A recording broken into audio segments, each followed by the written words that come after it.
Hey, what's up, everybody? I'm gonna do a classic rock reaction. This is Led Zeppelin, man. Led Zeppelin from the Physical Graffiti album, a song called Houses of the Holy. Finally here, Houses of the Holy. Me and my ignorant ass, man. I was thinking that Houses of the Holy was, of course, on Houses of the Holy album, and I didn't know that for quite some time, and I had a few people actually have a good laugh at me over my ignorance when I was at work. So anyway, man, I've been looking forward to checking this song out. Before I get going, man, I just want to give a shout out and a thanks very much to Jeff Geis. Jeff, thank you very much for the link, man. I appreciate it. And let's check this out, man. Houses of the Holy.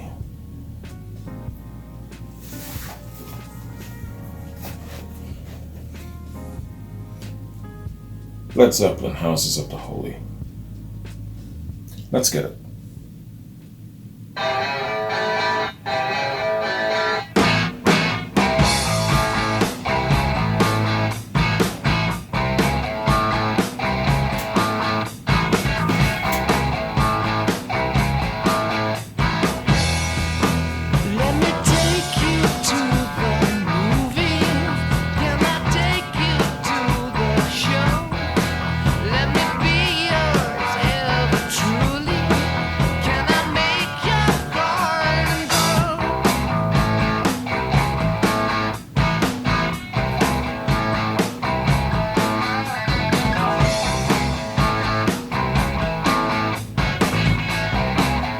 Great guitar jam.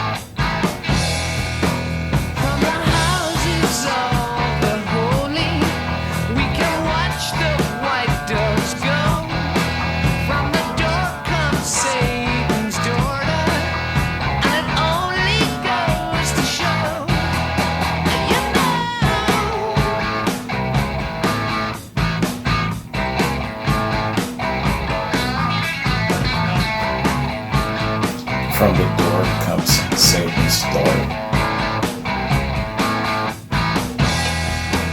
There's an angel on my shoulder, in my hand a sword of gold. Let me wander in your garden, and the seeds of love I sow.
Musicianship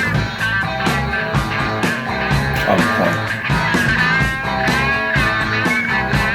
Tight.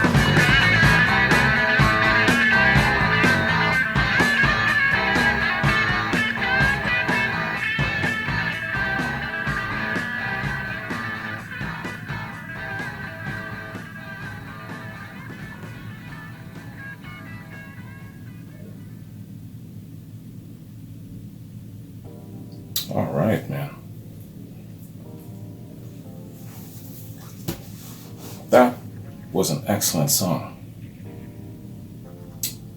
So that is Houses of the Holy. That is the song's reputation that preceded itself, man. Let me tell you. Certainly didn't disappoint. Great musicianship. Excellent jam. Vocals crisp and clear.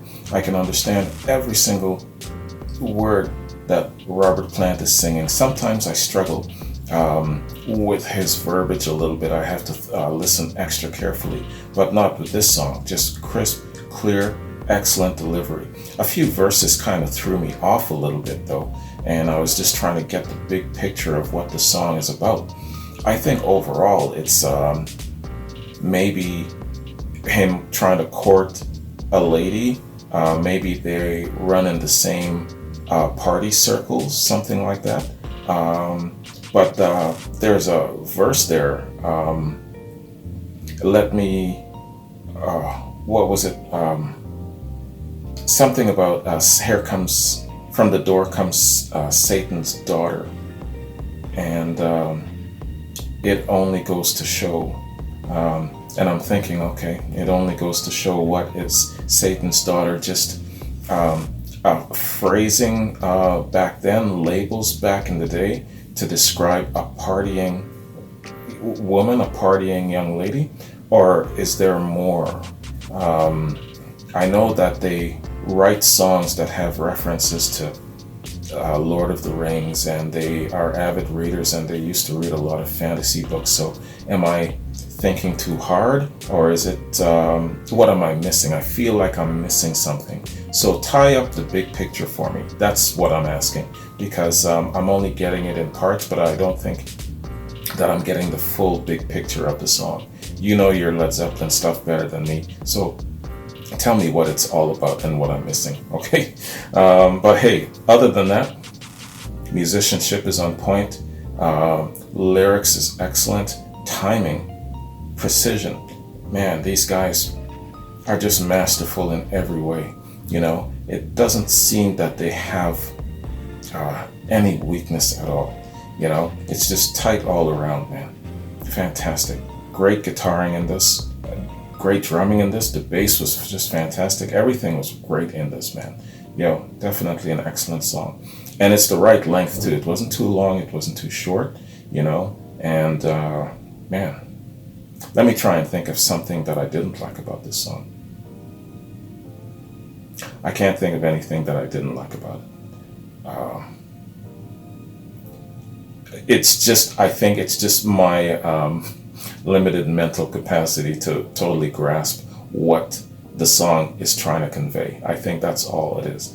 But anyway, if I had to nitpick on something, and again, I don't think that it's coming from Led Zeppelin side, it's coming from my lack of understanding side. I need to know exactly what the song is trying to convey.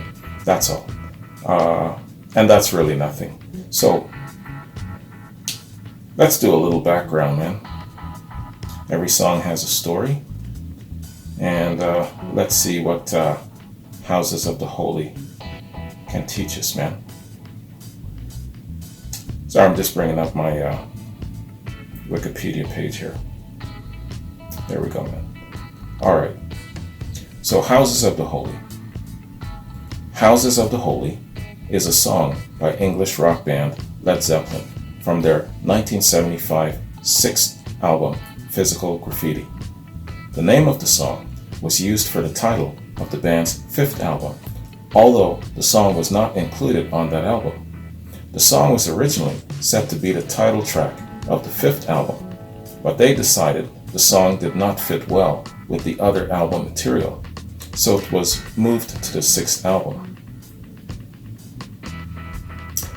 The Houses of the Holy are the venues Zeppelin played. The song refers to the spiritual feel of the concerts. Okay. The Houses of the Holy. Okay. Composition and recording. In order to create the layered guitar introduction and fade out, Page used a Delta T digital delay unit.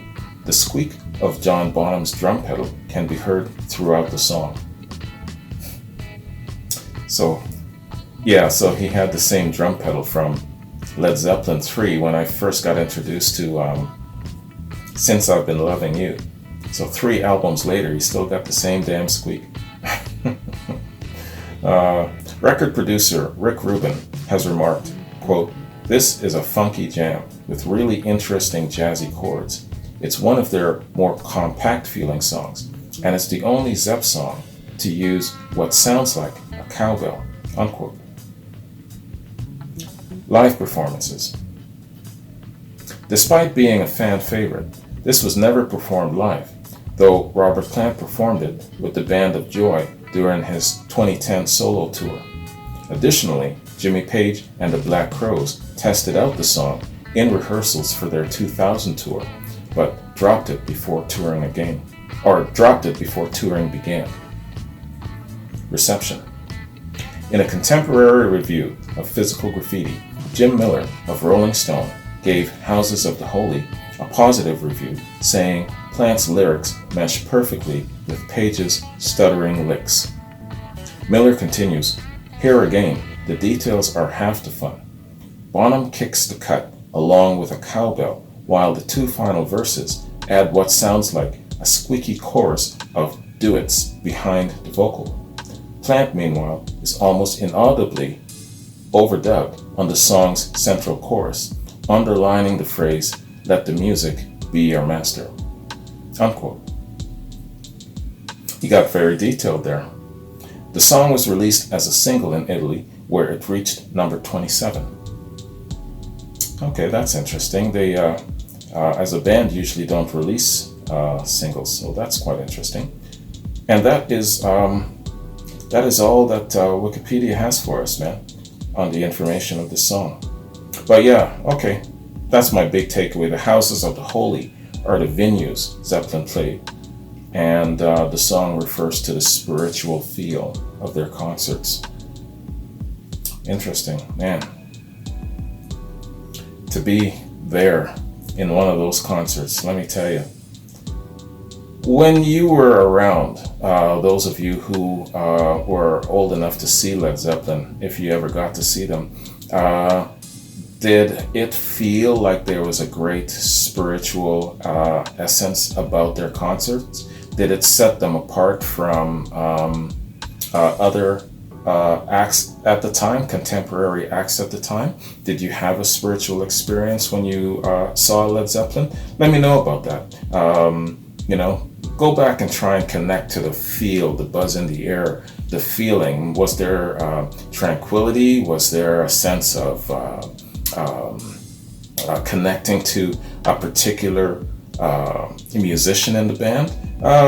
Let me know. Confirm that quote there about the spiritual feel of the venues. That'd be really interesting. Yo, man, fantastic song. And I can't think of anything negative about it. But hopefully you can fill me in as to what I might be missing where the song's essence is concerned. I still feel that I'm missing something where the lyrics come in. I know that it says that there's a spiritual essence in the presence of the Houses of the Holy being the venues, but some of the lyrics still got me. I'm feeling that there is a bigger, broader picture that I'm missing out on. So if I am, let me know. That'd be cool, if you know your Led Zeppelin history. So man, let me just scroll down here and just check my notes, see if I got any updates. Where are we, man? So I'm cutting this today on the 24th, which is a Saturday. My patrons will see this today, and so everyone else will probably see this, I'm guessing, if not tomorrow, definitely by Monday. I'm just trying to figure out where I'm going to fit in. I'm still trying to get my Thin Lizzy quad up, and I'm still working on my next Van Halen full album reaction. I'm just trying to figure out where things are going to go. But yeah, you'll definitely see this reaction in the next couple of days, man. Fantastic song. I'm also working on, it's a toss-up right now. I've got a Women in Rock series episode, and I've got a Canadian Rockers episode, and I've also looking at trying to do a Gone Too Soon. So we'll see what I get done and how much I'm able to fit in before the end of the month. So if you're seeing this around the 25th, 26th, it's getting close to the end of the month, man, and I just want to poke my patrons. Hey, please get your recommendations for Artist of the Month into me as soon as you can. It's very, very important that you guys get it into me on time. Only reason is because right now it's like a dead even tie between the Doors and Aerosmith. Right behind them, not very, very close, but behind them is the Allman Brothers Band and the Kinks. But it's safe to say that definitely right now, as of let's say the 25th, 26th, it's either the Doors or Aerosmith, man. And so I need every patron who does send recommendations to make sure you get that into me, because it looks like it's a deadlock tie at the moment. So every single recommendation, every single vote counts. So please let that happen. If by chance it ends up being a dead heat tie, I'm going to use my bronze level patrons to do the tie breaking votes. Okay. So, but right now, man, if you guys can all get your recommendations into me right away, we should have, a split decision anyway, and we'll see how it goes from there. But that's what's happening where it comes to forecasting for the Artist of the Month. It's definitely going to, for now, going to be the Doors or Aerosmith for sure. Anyway, man, that's my reaction to Houses of the Holy. Fantastic song, great song. And I really, really dig their musicianship. I see a growth progression in their musicianship, man. Incredible as that is. They are masterful and they keep ascending. So I'm really looking forward to getting into the next couple of songs. Speaking of the next couple of songs, I don't know what the other song is on Physical Graffiti coming up. But in any case, if it happens to be Kashmir, I think what I'll do with Kashmir, it's going to be a long ass reaction, I'm going to tell you right now, because I have never listened to Kashmir in its full entirety ever before. I know what the song sounds like. I've been to parties when the song is playing in the background. I've driven past somebody's house when it's blaring on their radio, stuff like that. But I've never sat down and listened to that song from beginning to end. Yeah, I know Puff Daddy's rendition of it for the Godzilla soundtrack, but it's just not the same song. So I'm really looking forward to actually sitting down with you and doing a reaction to the studio cut. And then right after, I'm going to do a back-to-back. I'm going to do a live rendition of Kashmir. And here's the question. Which live version should I do that back-to-back with? Is it... I can't remember what venues they played Kashmir at. But you let me know, okay? Send me links if you've got them, and I'll definitely do that back-to-back comparison. So that's the plan going forward where it comes to Physical Graffiti. I'm just assuming that Kashmir is the next track without knowing for sure. But that's my plan for Kashmir anyway. So, yeah, man, that's all my updates, and that's my notes. Thanks for joining me, and I'll see you in my next Led Zeppelin reaction. Peace.